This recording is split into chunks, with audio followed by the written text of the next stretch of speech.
Ce n'est pas du hasard pour toi. Écoute ce message jusqu'à la fin.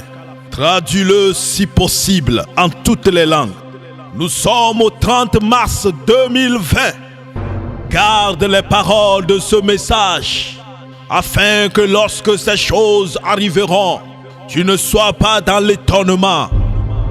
Aussi bien tous ceux qui croiront en cette parole, qu'ils se préparent avant la fin des temps.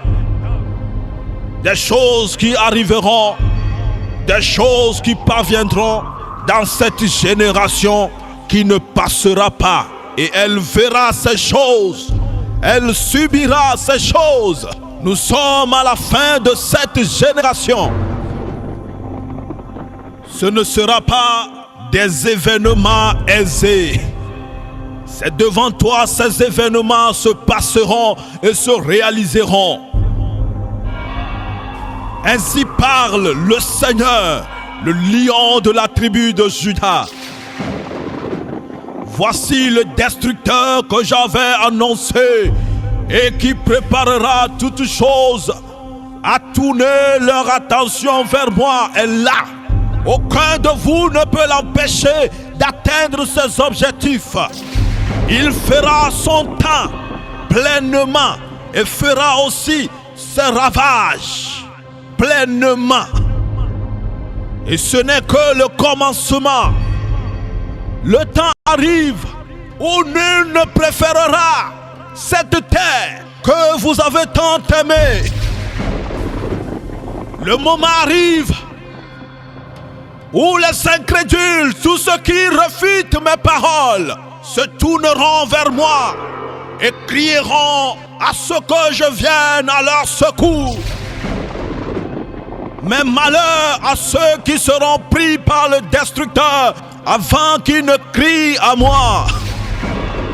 Le destructeur fera ses ravages. Il ne fera pas sélection des âmes. Même mes élus sont vulnérables. Mais mon peuple sur qui mon nom est invoqué, lorsqu'il s'humilie et prie et cherche ma face, je le délivrerai et je le guérirai. En ce moment de la peste et ses ravages, beaucoup d'incrédules iront à la perdition et c'est la fin pour eux.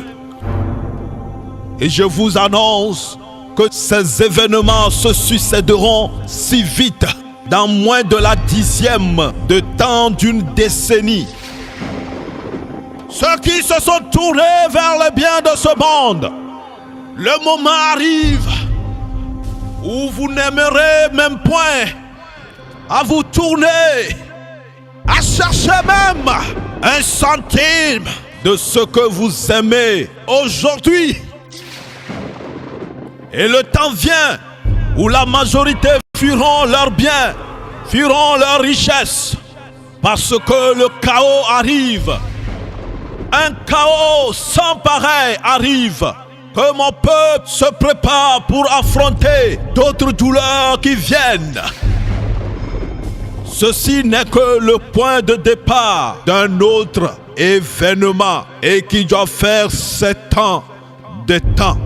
Un temps plus court, chargé de douleur. Mais pour la majorité des incrédules, ce sera trop tard. Ce sera trop tard.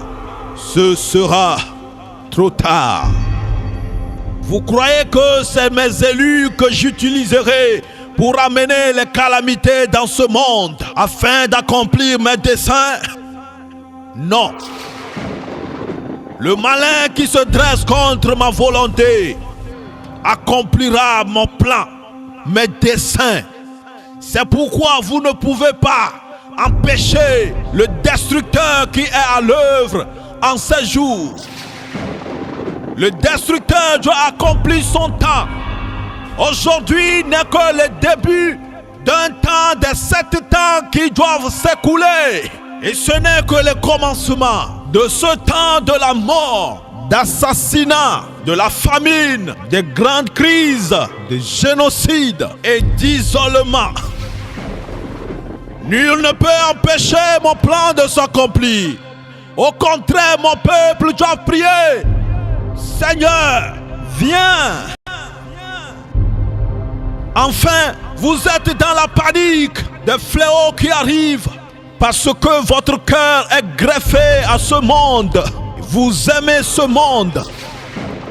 Sachez-le bien, quoi que vous fassiez, l'humanité subira les calamités qui arrivent, les fléaux qui arrivent.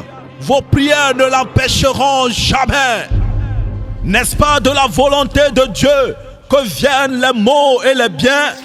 Si quelqu'un veut se plaindre, qu'il se plaigne pour ses propres péchés, qu'il se repente dès maintenant, qu'il se repente. Quoi que tu fasses, tu quitteras ce monde. Priez plutôt pour que je vous pardonne vos péchés. Ce que vous voyez n'est que le début des douleurs. Que celui qui a de la sagesse et de l'intelligence comprenne. C'est la voix de celui qui crie dans le désert, préparant le chemin du Seigneur. L'évangéliste Dosavat Mauto, de la mission Le Réveil de la fin des temps, plus 228.